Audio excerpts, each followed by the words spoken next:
Hi friends, எல்லாருக்கும் வணக்கம். இன்றைக்கி நம்ம வீடியோவில் பார்த்திங்கன்னா ஒரு ஹெல்த்தியான ரெசிபி தான் பார்க்க போகிறோம். கருவேப்பிலை பொடி தாங்க பண்ண போகிறோம். ரொம்ப ஈஸியாக பண்ணிடலாம். ரொம்பவே ஹெல்த்தியும் கூட. வீட்டில் இருக்க பசங்களாம் பார்த்திங்கன்னா கருவேப்பிலை சாப்பிட மாட்டாங்க. இதை இந்த மாதிரி நம்ம செஞ்சு கொடுக்கும்போது கண்டிப்பாக இட்லி தோசையில் எதையாவது நம்ம பசங்களுக்கு கொடுத்துர்லாம். வாங்க அந்த ரெசிபி எப்படி பண்ணுறதுன்னு பார்க்கலாம். கருவேப்பிலை பார்த்திங்கன்னா ஒரு 3-4 கைப்பிடி அளவுக்கு நான் கருவேப்பிலையை நல்லா ஃப்ரெஷ்ஷாகவே எடுத்து வச்சுருக்கேன். நல்லா அலசிட்டு நல்லா உணர்த்திட்டு நல்லா ஃபேன்லேயே உணர்த்திட்டு எடுத்து வச்சுருக்கேன். ஸ்டவ் ஆன் பண்ணிட்டு ஒரு கடாய் வச்சுக்கலாங்க. இதில் ஒரு 3 ஸ்பூன் அளவுக்கு உளுத்தம் பருப்பு சேர்த்துக்கலாம். சேர்த்துட்டு நல்லா வறுத்துக்கலாங்க. அடுப்பை மீடியம் ஃப்ளேமில் வச்சுட்டு இங்கே பாருங்கள், இந்த மாதிரி நல்லா பொன்னிறமாக ஆகணும். இந்த அளவுக்கு நல்லா வறுத்துக்கலாம். நல்லா வறுத்ததுக்கப்புறம் ஒரு தட்டுக்கு மாற்றிக்கலாங்க.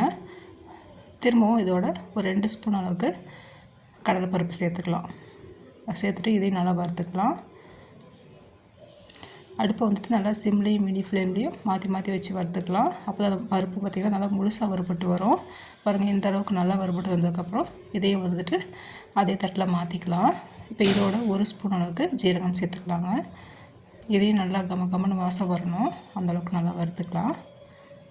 நல்லா பொரியிற சத்தம் கேட்கும் பாருங்கள், அந்தளவுக்கு நல்லா வறுத்துக்கலாம். இதையும் பருப்போடையே சேர்த்துக்கலாம். இப்போ இதோட ஒரு 2 ஸ்பூன் அளவுக்கு எண்ணெய் விட்டுக்கலாங்க. எண்ணெய் நல்லா சூடானதுக்கப்புறம் நல்லா ஒரு கைப்பிடி அளவுக்கு பூண்டு இதோட நல்லா இடிச்சிட்டு சேர்த்துக்கலாம். நல்லா லைட்டாக ஒரு தட்டிட்டு சேர்த்துக்கலாம்.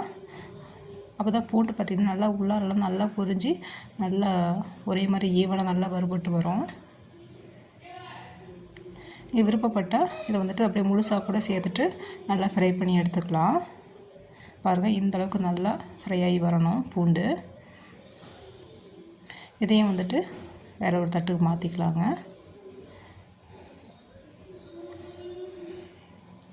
பாருங்கள், இந்த மாதிரி நல்லா பொன்னிறமாக வறுத்து எடுத்து வச்சுக்கலாம். இப்போ அதே எண்ணெயில் கொஞ்சமாக புளி சேர்த்துக்கலாங்க. பாருங்கள், இந்த அளவுக்கு சேர்த்தா போதும். இதோட காரத்துக்கு தகுந்த மாதிரி மிளகாய் சேர்த்துக்கலாம். நமக்கு காரம் எந்த அளவுக்கு பிடிக்குமோ அந்தளவுக்கு நம்ம மிளகாய் கூட குறைச்சி சேர்த்துக்கலாம். நல்லா எண்ணெயிலே புளியும் மிளகாயும் நல்லா வறுபட்டு வரணும். பாருங்கள், இந்த அளவுக்கு வறுத்தா போதும். இதை எடுத்துக்கலாம். பருப்போடையே சேர்த்துக்கலாங்க, ஆறட்டும். இப்போ இதே எண்ணெயில் நம்ம எடுத்து வச்சுருக்க கருவேப்பிலையை சேர்த்துக்கலாம். நான் இன்றைக்கி இது மாதிரி வறுத்துட்டு தான் நான் பொடி பண்ண போகிறேன். உங்களுக்கு வறுக்க பிடிக்கலைன்னா நல்லா காய வச்சுக்கோங்க. வெயிலில் நல்லா ஒரு 2 நாளைக்கு நல்லா அடிக்கிற வெயிலில் நல்லா காய வச்சு நல்லா மொறுன்னு எடுத்துகிட்டு கூட நீங்கள் லைட்டாக வறுத்துட்டு கூட பொடி அரைச்சிக்கலாம். நான் இன்றைக்கி எண்ணெயிலே நல்லா வறுத்துக்க போகிறேன். நல்லா எல்லா இலையிலையும் நல்லா எண்ணெய் பட்டதுனாலே நல்லா வறுபட்டு வந்துடும். அங்கே பாருங்கள், இந்த அளவுக்கு நல்லா மொறுன்னு வறுத்துக்கணும். இப்போ ஸ்டவ் ஆஃப் பண்ணிவிட்டு நம்ம வறுத்து வச்சுருக்க எல்லா பொருளையும் சேர்த்துக்கலாங்க. கருவேப்பிலையும் நல்லா வறுபட்டு வந்திருக்கு. ஸ்டவ் ஆஃப் பண்ணிவிட்டு நம்ம ஆற வச்சுருக்க எல்லா பொருளையும் சேர்த்துக்கலாம். இப்போ இதோட ஒரு 1/4 ஸ்பூன் அளவுக்கு பெருங்காயத்தூள் சேர்த்துக்கலாம். கட்டி பெருங்காயம் இருந்தாலும் நீங்கள் சேர்த்துக்கலாம். ஒரு துண்டு அளவுக்கு சேர்த்துக்கோங்க. இதோட இந்த பொடிக்கு தேவையான அளவு உப்பு சேர்த்துக்கலாம். சேர்த்துட்டு நல்லா கலந்து விட்டுக்கலாம். இது ஆறட்டும். ஒரு 10 நிமிஷம் நல்லா ஆறுனதுக்கப்புறம் நம்ம பொடி பண்ணிக்கலாம். நல்லா சூடாக இருக்குது, நல்லா ஆறட்டும். பாருங்கள், நல்லா முழுசாக ஆறி வந்துடுச்சு. பருப்பு கருவேப்பிலை எல்லாம் ஒரு ஜாருக்கு மாற்றிட்டு அரைச்சிட்டு வந்துடலாம். ரொம்ப பவுடராகவும் அரைக்கக்கூடாதுங்க. பாருங்கள், ஓரளவுக்கு பாருங்கள், இந்த மாதிரி தெரியணும். பருப்பு கருவேப்பிலெலாம் ஓரளவுக்கு தெரியணும். அந்த மாதிரி அரைச்சிக்கலாம். நல்லா பர்ஃபெக்டாக இன்றைக்கி நம்ம பொடி செஞ்சுருக்கோங்க. கருவேப்பிலை பொடி ரொம்ப நல்லாயிருக்கும். கண்டிப்பாக இந்த மெத்தடில் ட்ரை பண்ணுங்கள். ரொம்ப நல்லாயிருக்கும்.